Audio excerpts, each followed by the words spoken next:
Hi, this is Nestor Medina, class EDD 830, Leadership Theory, Aspen University.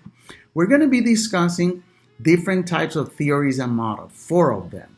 Number one, contingency leadership theory and model. In 1951, Fred E. Fielder began to develop the first situational leadership theory by studying how situational variables interact with leaders, personalities, and their behavior. The contingency leadership model is used to determine if a person's leadership style is task-oriented or relationship-oriented. This matches the leader's style to maximize performance. There's three steps to be able to use this theory or model. Number one, determine your leadership style. Secondly, the situation favorableness. And third, determine the appropriate leadership style based on step 1 and 2. Exhibit 4.2 will demonstrate this. The last preferred co-worker scale was used to answer the question that give the style of the leader, if the person is task or relationship oriented. Now, neither of those two styles, one is best than the other one. They're both needed. The one appropriate leadership style to use is based on situations. Now, situational favorableness, very important, is the degree to which a situation enables the leader to exert influence over the followers. The more control the leader has, the more the situation will be better for them based on the three variables mentioned before. The three variables in order of importance goes this way. Leaders-member relations determine if the relationship with the followers is good or bad.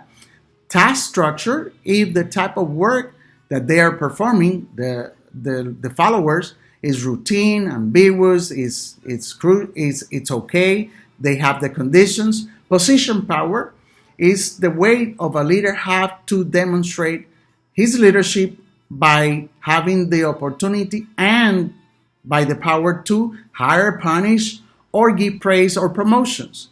Fielder developed 8 levels of favorableness, going from 1, high favorable, to 2, very unfavorable. Exhibit 4.3 demonstrate this, and at the end of that exhibit, it shows the different type of styles at the end according to the situation.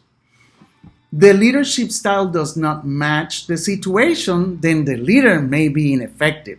Fielder recommend, instead of changing the leadership style, to rather change the surrounding or context of the job.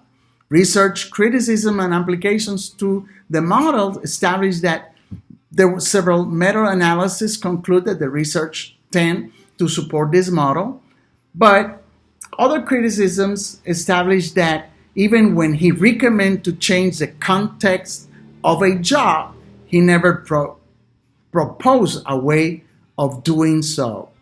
Despite of the criticisms, Fielder has been a great help to contribute to other contingencies theories. Theory number 2, leadership continuum theory and model.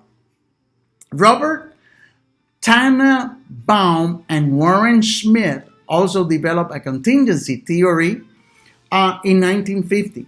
Their model focused on who makes the decision, who have that authority, power, or leadership. So forces in the boss prefer leadership style, forces in the subordinate their preferred way to lead, and forces in the situation, including time and to make the decision. This model is presented in Exhibit 4.4. Now, in the Exhibit 4.5 is an adaptation of this model. The leadership continuum model is used to determine which one of the 7 styles is selected based on the use of boss-centered, versus subordinate-centered leadership to meet the situations of the subordinate, bosses, and time to maximize the performance. Also, this model has some criticisms too. And one of them is that the leadership styles are very subjective. Model or theory number 3, path goal leadership model. The path goal leadership theory was developed by Robert House and was published in 1971. His theory specifies a number of situational moderators of relationship between task and person-oriented leadership and their effects.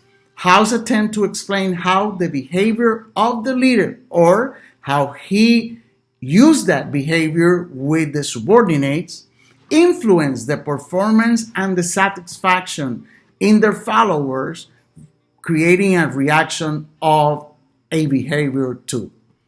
So this model is presented in Exhibit 4.6. House model does not have a leader trait and behavior variable. That makes a difference on this model. This model is used to select the leadership style. The theory is based on motivational theories of goal setting and expectancy theory. In Exhibit 4.7, there's another type of adaptation of this model too. There's several factors on this model. Situational factors that are either subordinate or environmental. These factors is authoritarism, locus control, and ability. The first one is the degree to which the employee differs to others. The second one is the extent to which employees believe they control goal achievement. And the third is the ability to the employees have to perform and achieve their goals. This leadership style established by note that House identifies work group as a situational variable. So there's several leadership styles on this model. Directive, the leader provides high structure. Supportive, the leader provides high consideration. Participative, the leader includes employees into decision making. And achieve-oriented,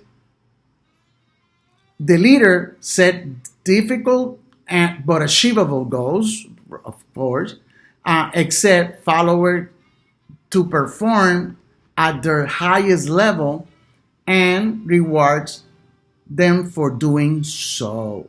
There are several criticisms too, like all the other models, although that this model is more complex and specific than leadership continuum. It is also criticized by managers because it is difficult to know which style to use and when. The fourth model or theory is the leadership substitute theory.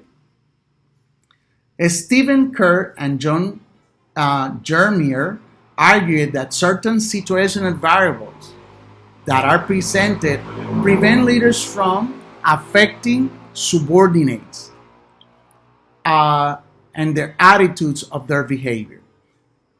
Substitute for leadership include characteristic of the subordinate task and organization that replace the need for the leader or neutralize their behavior.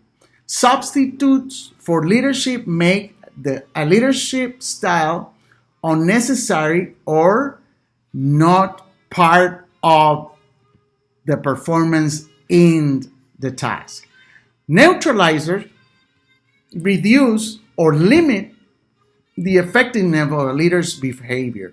We can see this in Exhibit 4.13 or 4.13. There's several characteristics on or variables in here. Characteristics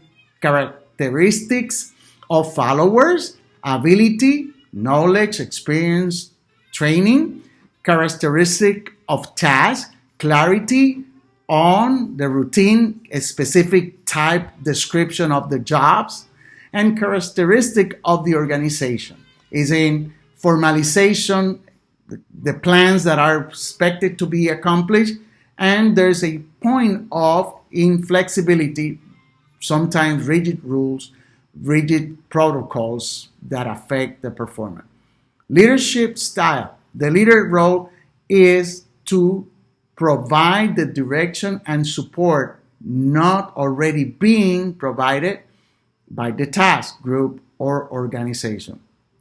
The leader fills the gaps of the leadership because in this model, a leader is not a position that is mainly required or considered at all because it's based on the performance of the followers. So the leader only is there to be sure, as mentioned before, to keep the tasks of the group and to be accomplished.